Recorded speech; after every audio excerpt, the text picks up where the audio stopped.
پاول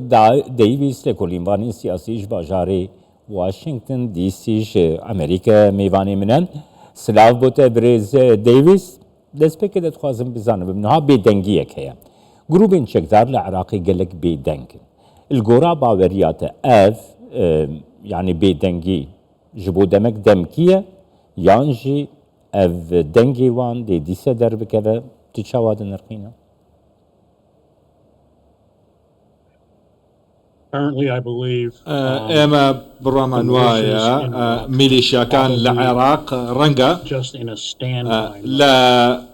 لا بدنجيشي كاتيدان وزور شد لهرمك الريداوة وإيران on its back heels. توزك شاوتو حزب الله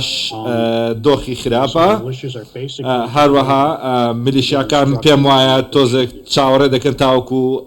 رنمايان بيدقات بريز ديفيس ارمانجا سركه بايا جروبين تشكدار حر امريكا بوين يعني دجبرية امريكي و حر وهي اسرائيلي جي لسرفي خطاخ بردوام دكن I can't see them not من on that. بيم وايا بردوام دبن بتايبتي يكم امانجي ايران اويك برپرسی زۆری میلیشیاکانی عێراق و هەروەها ئەو میلیشیانە لەلایەن ئێرانەوە کۆنتڕۆڵ دەکرێت و بڕوایان بە بڕاکانی ئێران هەیە و هەروەها دژی ئەمریکا و ئیسرائیل و پێیان وایە کە دەبێت هێرش بکرێتە سەریان. بريز ديفيس نها دنگويك العراقي هيتي قوتنكو اف برپرسين جروبين تشكدار بطايبتي جي حشتا الشعبي لعراقي نمانا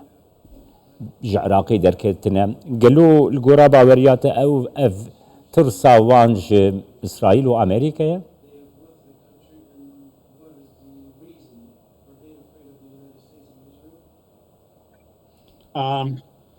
To answer the first part, I don't know. یەکەم بەشی پرسیارەکە نازانم ئاخۆ وڵاتەکە جێشتۆ یاخودنا بەڵام دەکرێت واش بێت Why would they do it? بۆچی وا ئەکەن What Israel has done. بەشکەم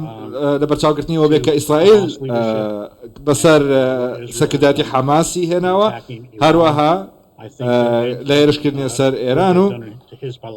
ئەوەی کە بەسەر حزبڵان هێناوە لە لوبنان و پێم وایە دەترسن لە ژیانی خۆیان دەترسن و دەیانەوێ بارگاکان لە شوێنیشتر بکەنەوە و دوای ئەوە دەستکەرەوە بە جەنگ. بريز ديفيس نها روشة قلق آلوز روشة قلق حستيار لروجلاتا نافين هيان ديتنك هيكو عراق بخوازة أمريكا لعراقي زيدة تربمينا أف دنبي دريش كرن القرى بابريات أف يك دبي أمريكا دي لروجلاتا نافين طايبت لعراقي بمينا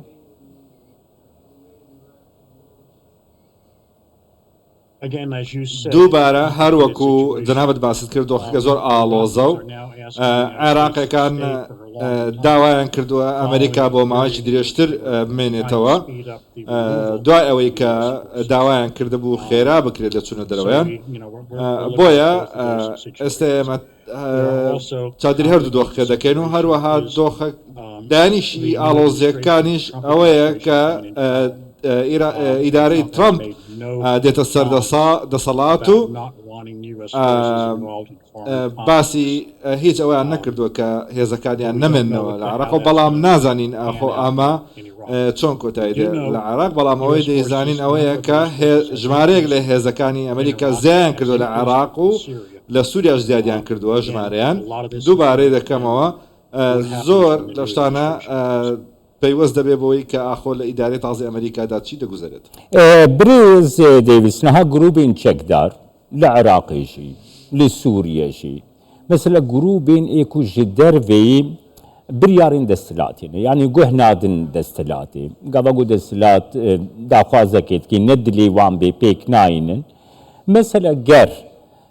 امريكا بمينه وجروبين تشكدار ديسا جافين خوي ريشين خو الحنبري هزين امريكي بيك بينن سكنا امريكا تشدبه هلويستا امريكا تشدبه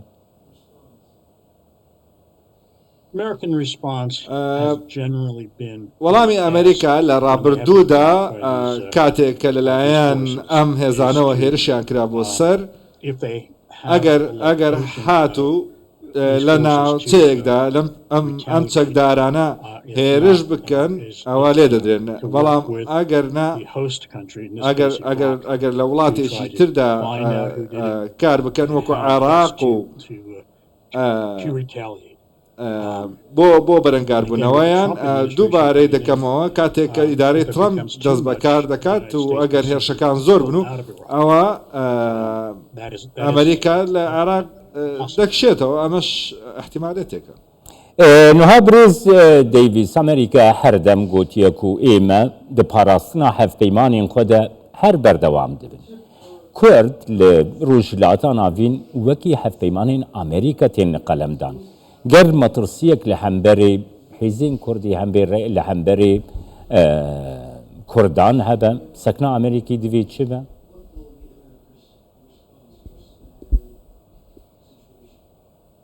currently لە ئێستادا the United States is ئەمریکا increasing the number of ژمارەی سەربازەکانی لە سووریا زیاد دەکا بۆ پشتیوانیکردنی هەسەدا and Trump as the incoming ترامپیش کاتێک کە دێت پێی وتراوە سەرۆک ئەردوگان بە سەرۆک ئەردوگانی وتۆ کە دەبێت هەندێک بکشێتەوە بۆیە وەڵامی ئەمریکا